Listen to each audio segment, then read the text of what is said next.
நம்முடைய வாழ்க்கையில் கஷ்டம் என்பது இருக்கத்தான் செய்யும். கஷ்டமும் துக்கமும் இல்லாத நபர்களே இருக்க மாட்டார்கள். கோடீஸ்வரனாக இருந்தாலும் அவருக்கு ஏதாவது ஒரு கஷ்டம் என்பது இருக்கத்தான் செய்யும். அதனால் மனவேதனை என்பது வரத்தான் செய்யும். இந்த கஷ்டங்களையும் துன்பங்களையும் விளக்குவதற்கு தெய்வத்தின் அருள் என்பது பரிபூர்ணமாக வேண்டும். அதிலும் முக்கியமாக குலதெய்வ அருள் வேண்டும். அதுபோல் இஷ்ட தெய்வ அருளும் வேண்டும். இவர்களின் அருளோடு சேர்ந்து மற்ற தெய்வங்களின் அருளையும் இதற்காகத்தான் நாம் ஒவ்வொரு தெய்வத்தையும் வழிபாடு செய்வோம். இப்படி நாம் செய்யக்கூடிய பல தெய்வ வழிபாட்டிற்கு ஒருபடி மேலே சென்று அனைத்து தெய்வங்களையும் வசியம் செய்துவிட்டோம் என்றால் நம் வாழ்வில் எந்தவித கஷ்டங்களும் நமக்கு வராது என்றே கூறலாம்.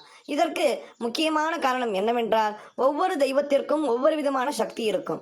அந்த சக்தியின் அடிப்படையில் நமக்கு பலன்களை தருவார்கள். உதாரணமாக அம்பாளை வழிபட்டோம் என்றால் நமக்கு தைரியமும் வீரமும் கிடைக்கும். மகாலட்சுமியை வழிபட்டால் செல்வ வளம் பெருகும். சரஸ்வதியை வழிபட்டால் கல்வியில் சிறந்து விளங்கலாம். இப்படி ஒவ்வொரு தெய்வத்திற்கும் ஒவ்வொரு விதமான பலன்கள் இருக்கின்றது. இவை அனைத்துமே ஒரு சேர பெறுவதற்குத்தான் வாழ்க்கையில் நல்ல திசை ஏற்படும். அதனால்தான் அனைத்து தெய்வங்களையும் வசியம் செய்யக்கூடிய ஒரு மந்திரத்தை இப்ப நம்ம தெரிஞ்சுக்கலாம்.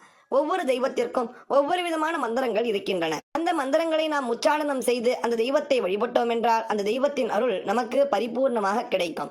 இப்படி ஒவ்வொரு தெய்வத்திற்கும் தனித்தனியாக மந்திரத்தை கூறாமல் ஒரே மந்திரத்தை கூறி அனைத்து தெய்வங்களையும் வழிபடுவது என்பது சிறப்பான ஒன்றல்லவா?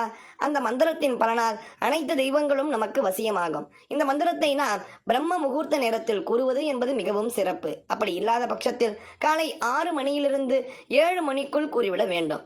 வீட்டில் அமைதியான ஒரு இடத்தில் அமர்ந்து கொள்ளுங்கள். கிழக்கு பார்த்தவாறு அமர்ந்து கொள்ள வேண்டும். பிறகு இந்த மந்திரத்தை 12 முறை முழு மனதோடு அனைத்து தெய்வங்களையும் நினைத்து கூற வேண்டும். இப்படி கூறுவதன் மூலம் அனைத்து தெய்வங்களும் நமக்கு வசியம் ஆவார்கள். இவர்கள் நமக்கு வசியமான பிறகு என்ன ஆகும்? நம் வாழ்வில் இருக்கக்கூடிய கஷ்டங்கள் அனைத்தும் நீங்கும். இதோடு எதிரிகள் செய்யக்கூடிய தீய மந்திரங்களின் விளைவுகளும் நம்மை விட்டு ஓடிவிடும். அப்படிப்பட்ட சக்தி வாய்ந்த மந்திரத்தை இப்ப நீங்க ஸ்கிரீன்ல பார்க்கலாம். ஓம் ஓங்காராய நம சிவாய. ஓம் நகாராய நம சிவாய. ஓம் மகாராய நம சிவாய. ஓம் சிகாராய நம சிவாய. ஓம் பகாராய நம சிவாய. ஓம் யகாராய நம சிவாய. ஓம் நம ஸ்ரீ குருதேவாய பரமபுருஷாய சர்வதேவதா வசீகரணாய சர்வாரிஷ்ட விநாசனாய சர்வதுர்மந்திரச்சேதனாய திரிலோக்கியவசமானாய நமஹ.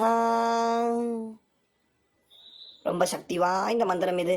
நிறுத்தி நிதானத்துடன் முழு மனதுடன் எந்தவித மனச்சஞ்சலமும் இல்லாமல் முழு நம்பிக்கையுடன் இந்த மந்திரத்தை தினமும் 12 முறை கூறுபவர்களுக்கு அவர்கள் வாழ்க்கையில் ஏறுமுகம் மட்டுமே இருக்கும் என்ற தகவலை கூறிக்கொண்டு